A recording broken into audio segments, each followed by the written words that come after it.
All right, what up? Part 3 of reviewing my notes and highlights from Tim Malnick and Paul Millard's podcast together. Let's see. So I stopped at this section where they start talking about wealth distribution, wealth creation, environmental impact, stuff like that. So, yeah, I guess I'll just pick up here. 1 second.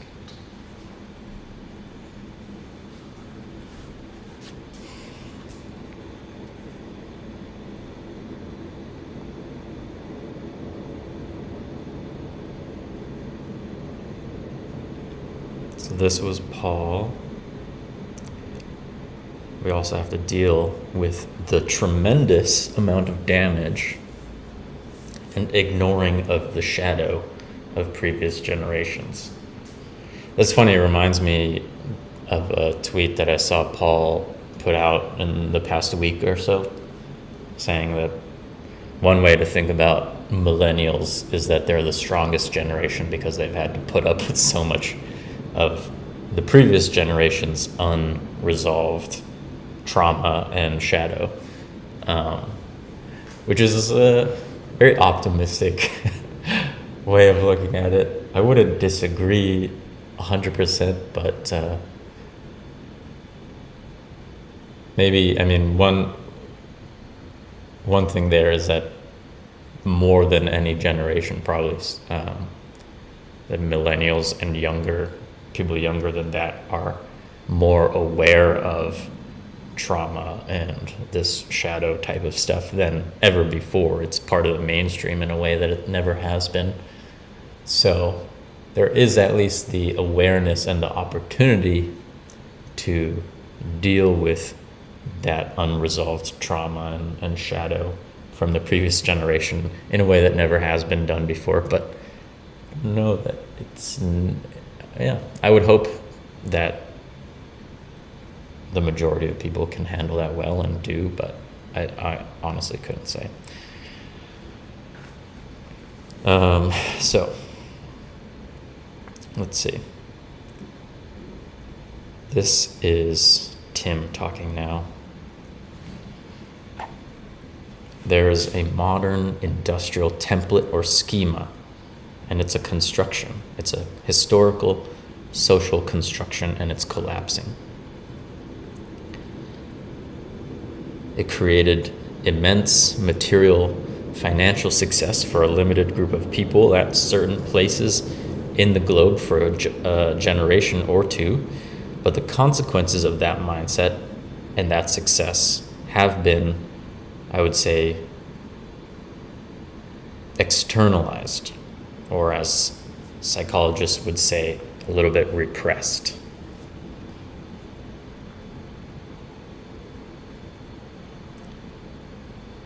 So then he says, I would find it hard to say that any system has created real wealth that's also destroying the kind of living systems of the planet. In the industrialized wealth, in the industrialized West, a lot of that wealth came at the expense of large groups of people in other countries. So I'm not sure it's been successful beyond the fairly narrow set of criteria. So this is a point of view that I definitely come from.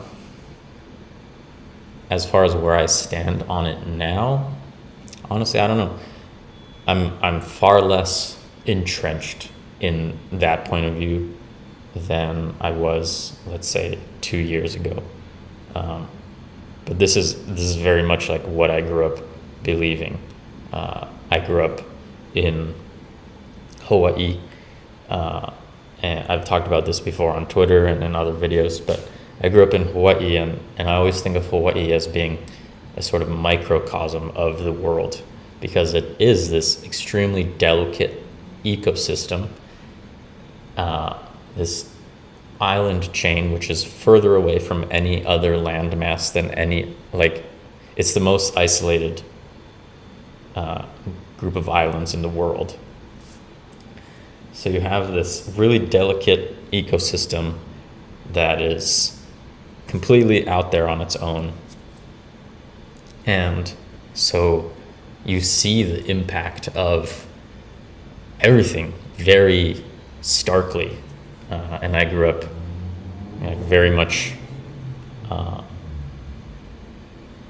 someone going hiking in the mountains, in nature, going to the beach all the time. And you see it vividly. You see the trash from who knows fucking where, like trash from other parts of the world that just gets carried along in the ocean and then washes up on the shores of the beach and just like completely covers entire coastlines, right? And it's not even from the island, it's from thousands of miles away. And then you see that, and you see that like wildlife, like turtles and birds, are dying because they're eating the trash, right? So it's like destroying the ecosystem in so many different ways.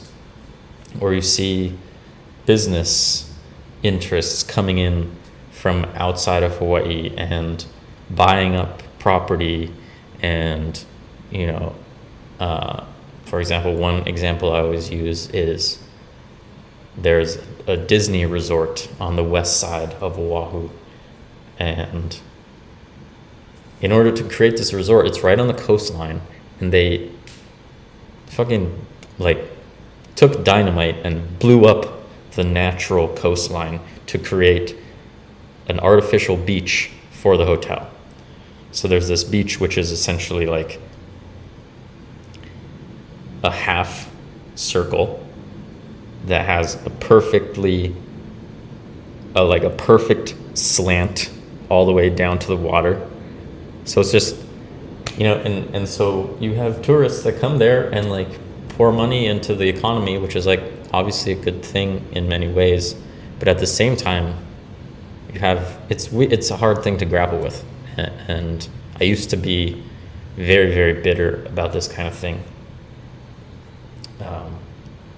where you have on the one hand like extremely wealthy people creating these kinds of things, catering to extremely wealthy people, but then you like go a little bit outside of that and you see that like people are like really struggling, and there's not enough housing for people who actually live there, or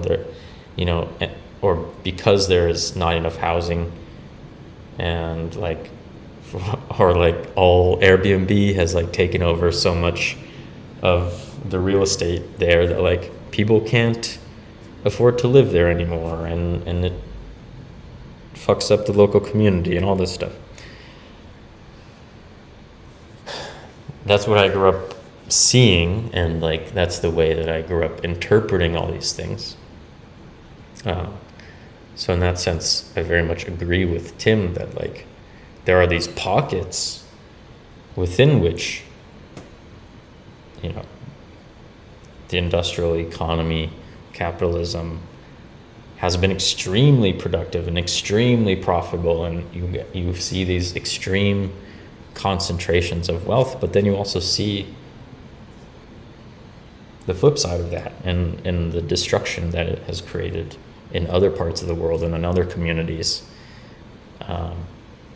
So it's hard to balance and come to terms with the fact that it has both consequences.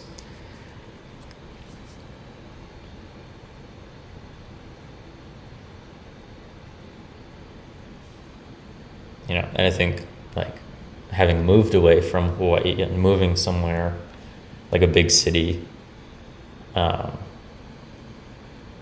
it's a lot easier to ignore those consequences when, for example, like compared to growing up in Hawaii, where nature is just so in front of you, the ocean is in front of you, the health of the ocean, the cleanliness of the ocean, like the reefs, and whether they're thriving or if they're like dead because of the water and like the over tourism, people just like walking on the reefs and killing it, or like the mountains and the local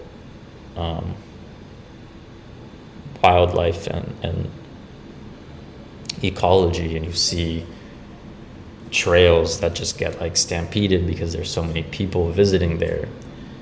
Like it's so visceral and in front of you. But if you're living in, the suburbs on the mainland, or if you're living in a concrete jungle, like, it's very hard to see that stuff, or you just take it for granted. It's like, yeah, of course there's trash everywhere. That's just how a city is. But I didn't grow up in that kind of environment, so that kind of thing hit me way, way, way harder. And it's kind of like, to go back to what Tim said there, like, it's externalized or repressed in a lot of cases because it's easy to not see it, or it's easy to just see it as normal.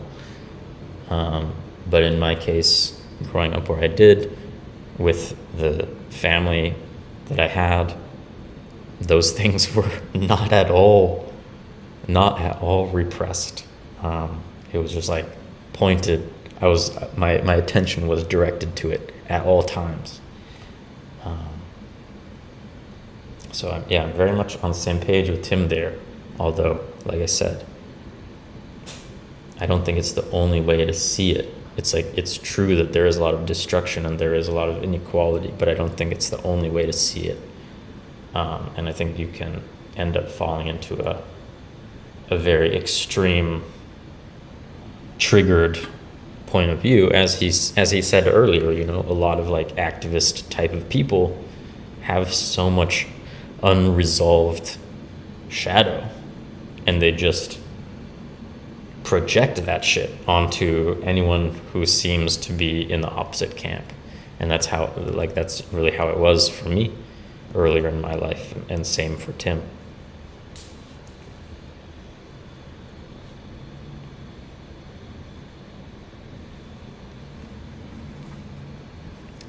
All right, anyway, so here's Paul again.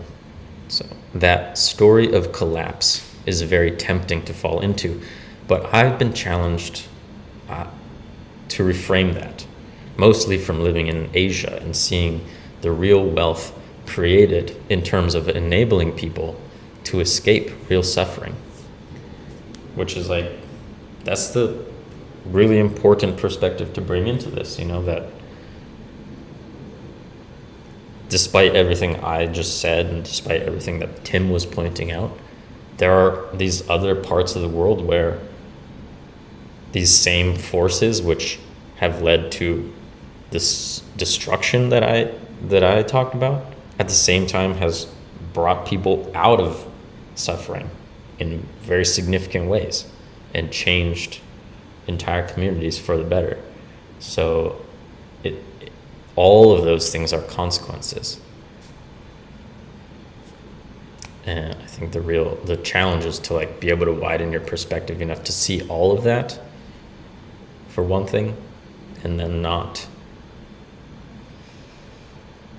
Yeah, I mean, it doesn't mean you can't have ideals, and it doesn't mean you can't, strive for like your own vision of what it means to have a better future economically and socially and for the earth. But coming to terms with the fact that all of these things are consequences, and somehow being able to accept all of it.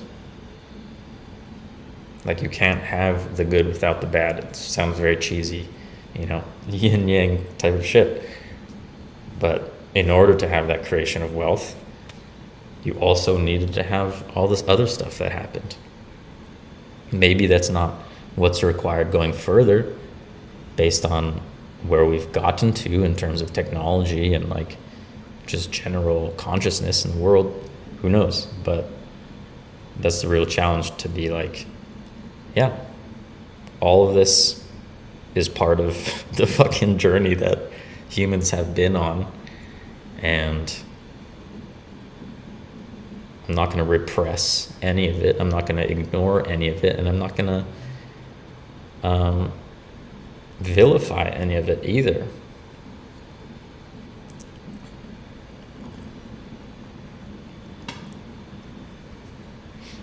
I think that's similar to what Paul was saying earlier in this podcast about there being real value in working within, like, right, he said a lot of people kind of take away his message as being just like, oh, you should quit your job and go on sabbatical and figure shit out. But he also seems to really emphasize that there's a lot of value in working within the corporate environment or working within business and figuring out how it works and coming to understand it and appreciating what it does do, right? Because it's like there's so much to learn from it, and if, again, going back to my own experience, like it would have been very easy to never join the business world and just stand on the outside and say that shit's bad, that shit is fucked up, it contributes to like the destruction of the earth and social inequality and all this stuff. But I would be saying that as a complete outsider, like with zero experience of what actually is happening on the inside of this business world and in these companies, and like without knowing the people who work in them, right?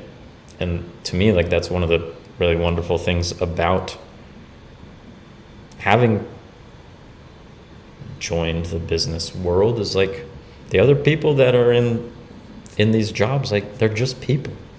They're trying to live their lives too. Like they're not evil people. And it was a huge tendency of mine earlier in my life to just imagine that these people are bad and greedy and like ignorant, you know? And over the course of my career, it's like shown me that that's really not the case. And that in fact, I too have insanely greedy tendencies, and I can be extremely ignorant, and I can be delusional, and I can be all the ways that I used to project onto other people and like judge other people for. I am and can be all of those. So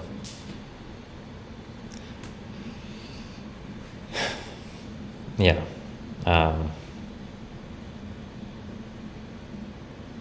just sort of like coming to terms with the fact that these things in the world which can be very depressing or distasteful or easy to judge and wish didn't exist, like in one way or another, they also exist within us. And if we refuse to acknowledge that, then it makes everything more divisive rather than collaborative in general.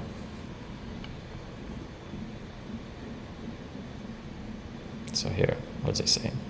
We are in this liminal space where we don't know what comes next.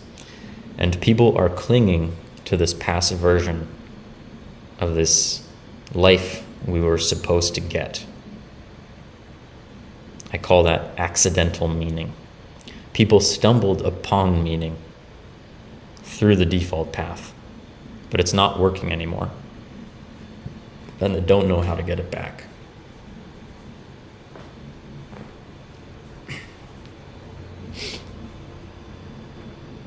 I don't really have anything to say about that. At least not right now. But yeah, this is important. I think collapse is a very rich industrial way of looking at it. Yeah.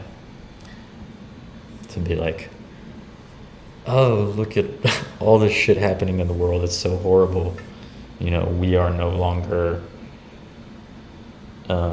running the world. Like we're beginning to go through our own turmoil. Other parts of the world, other countries, other people are succeeding in ways that we used to be succeeding while we aren't anymore. Like, oh no, shit's going, you know, it's a collapse. Like, I'm very behind Paul's point here.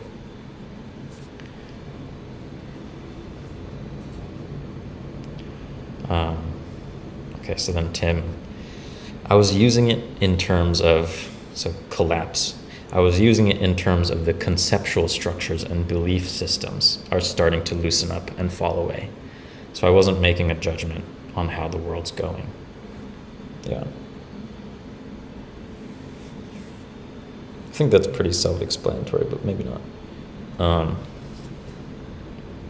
it's not so much that our society is collapsing. I know it's so terrible, but just particular ways of understanding the world, belief systems, ways of understanding how the world works and how society is organized, and what's important. Those things, psychological, mental, conceptual things, those things are starting to break down. And as those things start to break down, people do different things and ask new questions and behave in different ways and spend their money in different ways and choose to work in different ways, which I think is what, Paul's book is such a representative feature of this zeitgeist of like questioning, do we really want to be working in the same way that previous generations did? Because there's now room to question that in a way that there may not have been before. Although I hesitate to say that entirely, but because fucking like 60s and 70s, for example, certainly there was no lack of counterculture and questioning of the industrial default path, but it certainly seems to be coming back even harder now.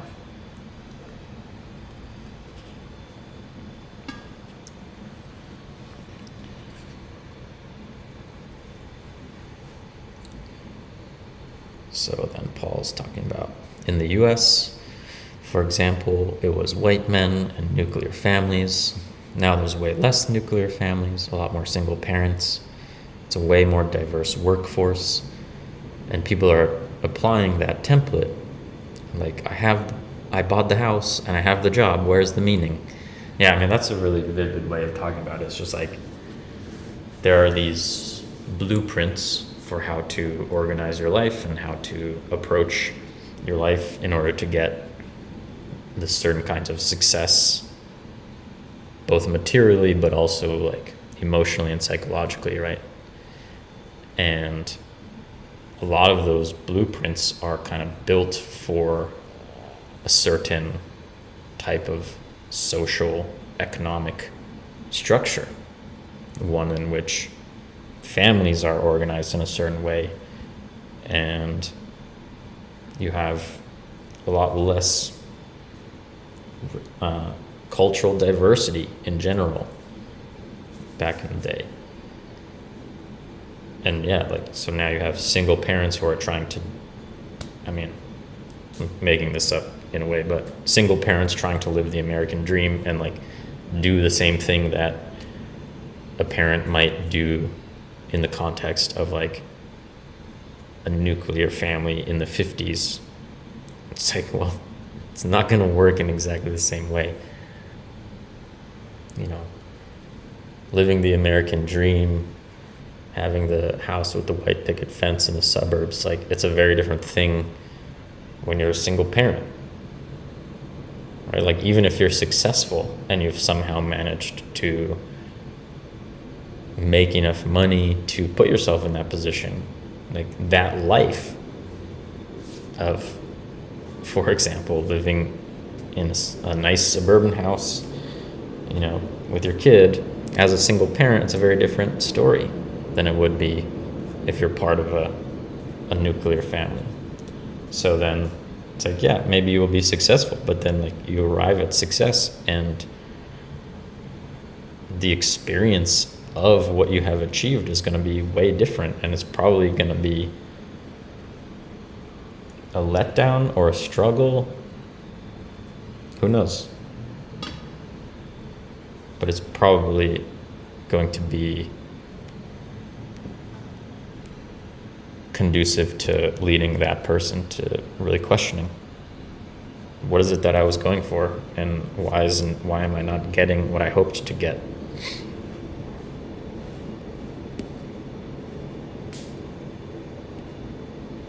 All right, so now this is back to Paul.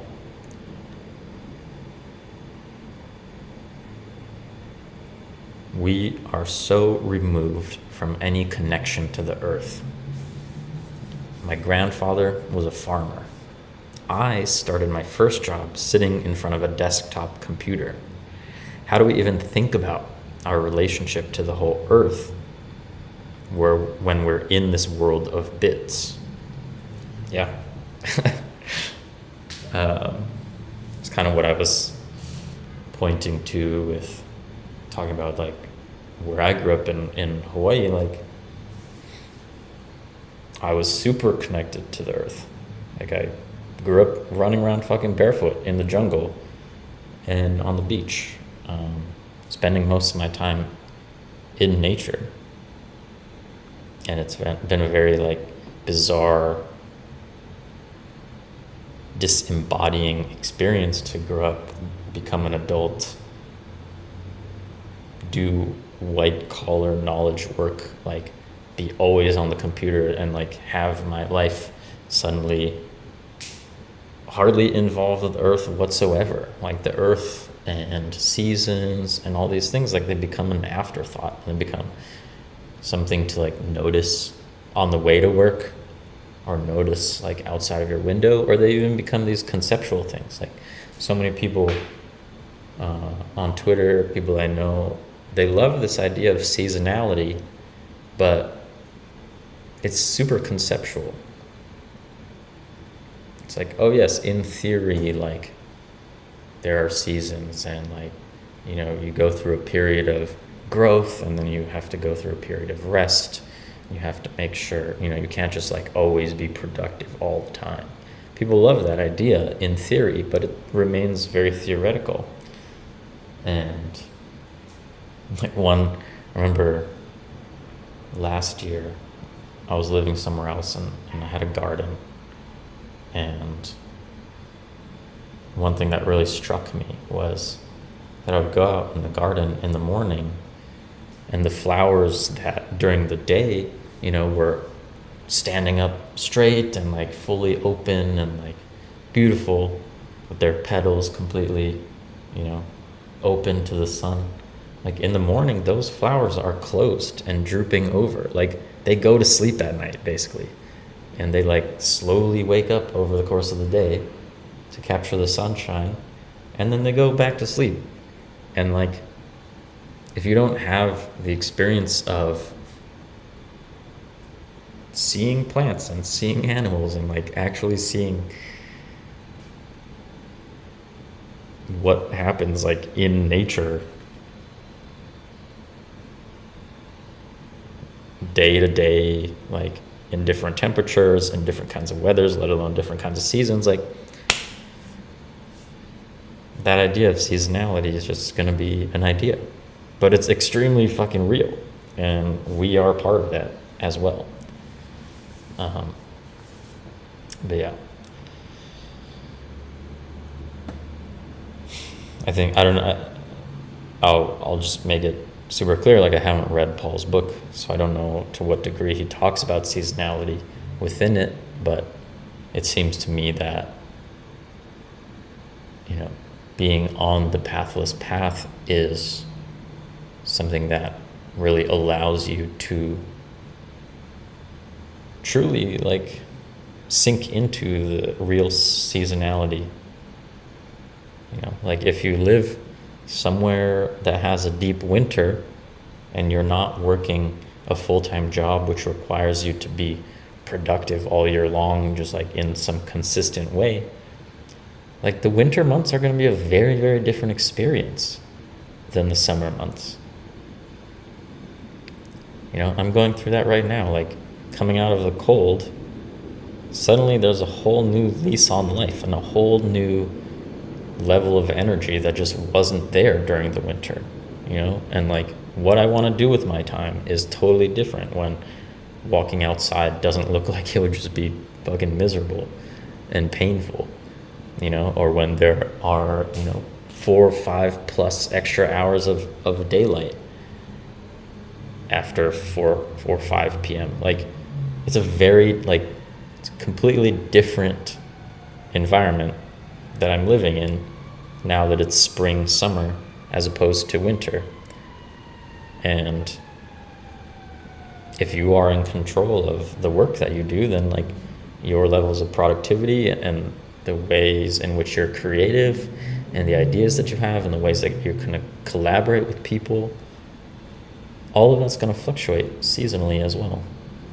So I don't know what I'm saying exactly, but just like Paul's ideas seem so conducive to steadily reconnecting to the earth, connecting to the realities of like season changing and different rhythms and whatnot.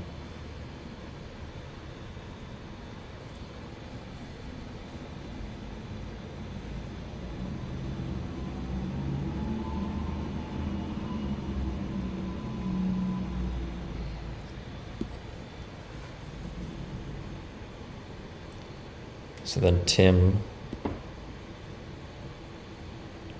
kind of comes back with saying more about his work with money and organizations. So Tim says, the thing that comes up for me is about the body. When you ask, how do we connect to the natural world? One of the things that I'm really interested in my work is, simply put, that we have stories. What we're usually talking about here is concepts. We have concepts and ideas. So what I find in my coaching workshops is one of the first steps is helping people separate from the stories that we're all living in.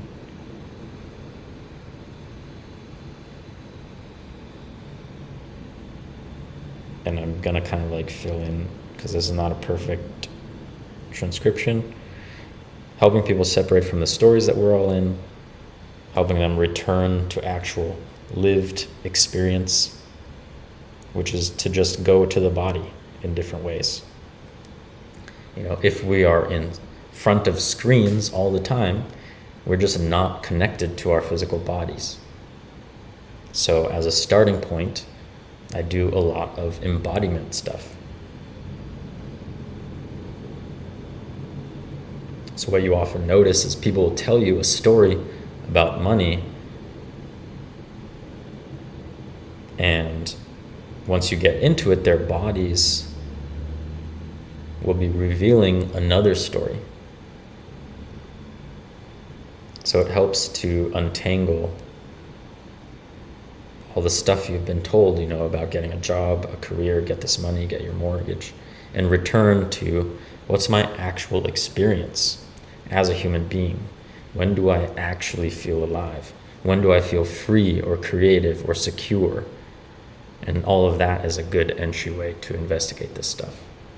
I think I'm going to stop here, but yeah, that's, I mean, again, like Tim was one of the first people who I started learning this stuff from, you know, and it's easy too to like, when you try to investigate this stuff, like what's my relationship to money, like to have it be purely intellectual and to have it remain incredibly disembodied and just have it be like, what are my thoughts, you know? But what's so important is tapping into your physical experience, tapping into your emotions, becoming aware of like how your body is, you know, because you might, for example, be in a job and it's like intellectually, conceptually, like a really, really good idea. But your physical experience, your somatic experience, your emotional experience might be like not on board with that at all. You might be, you know, in a lot of pain, like physically pain or emotional pain all the time. You might be stressed. You know, you might be tense all the time, even though you're doing something which is conceptually a good idea. Your body, like Tim said, might be telling a very, very different story.